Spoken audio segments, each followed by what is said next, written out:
الله رب العالمین دا یو عمل دا جاری کړی دی چې هغې ته نکاح وایي او دا یې حلال کړی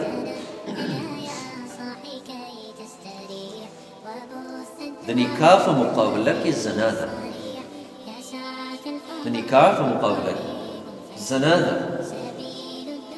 دا یو حلال عمل دی دا بل حرام عمل دی حالانکه هر څه یو دي زنا کې هم دغه نارینه او زنانه او په نکاح کې هم دغه نارینه او زنانه خو دا یو الله حلال کړی دا د انسان د بقا ذریعه ده خو زنا چې ده دا د انسان د بقا ذریعه نه ده دا د رشتې ذریعه نه ده زنا دا د خپلوالۍ ذریعه نه ده دا د سکون او د محبت ذریعه نه ده نکاح چې ده دا د سکون او د محبت ذریعه ده دا د خپلوالۍ ذریعه ده دا د میراث ذریعه ده او دا د انسانانو منځ کې د محبت ذریعه ده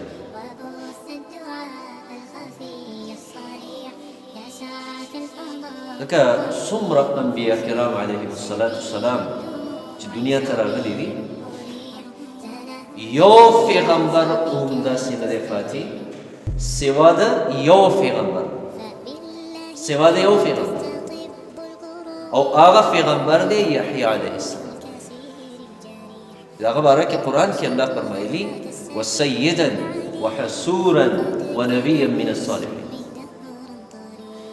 او دا د الله حکم و هغه باره کې چې دی به واده نه کوي نور د ده نه علاوه یو پیغمبر هم بې واده نه شي عیسی علیه السلام چې دنیا ته راځي نو واده به کوي یحیی علیه السلام هغه بس هغه نه دی کړی د هغه نه علاوه ټولو پیغمبرانو دا سنت حدیث کې راغلی دی نبی علیه السلام فرمایي ابو ایوب انصاري رضی الله تعالی عنه روایت سره حدیث دی چې نبی علیه السلام فرمایي چې اربع من سنن المرسلین څلور خبرې د ټولو پیغمبرانو په سنتو کې دي د ټولو پیغمبرانو طریقې دي دا څلور خبرې هغه څلورو خبرو کې یو دی الحنا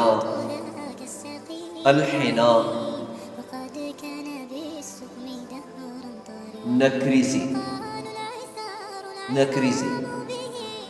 یعنی یختوبانی پیغمبرانو خپل یختوبانی نکریزی الحنا او یو حدیث کې وسره ده الحنا د نون په ځای باندې یاده حیا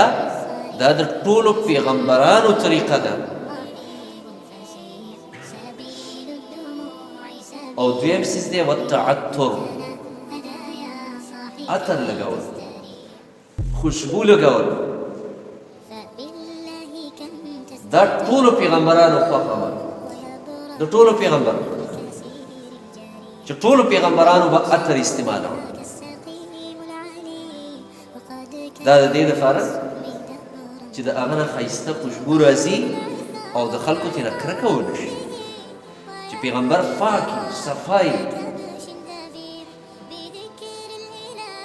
او دریم عمل هغه دی السواک مسواک استعمال دا د ټولو پیغمبرانو سنت او پنځم دی والنکاح نکاح دا څلور نبی علیه السلام فرمایي دا څلور خبرې د ټولو پیغمبرانو سنت د ټولو پیغمبرانو ځکه قرآن مجید موږ او تاسو دې طرف ته متوجه کړي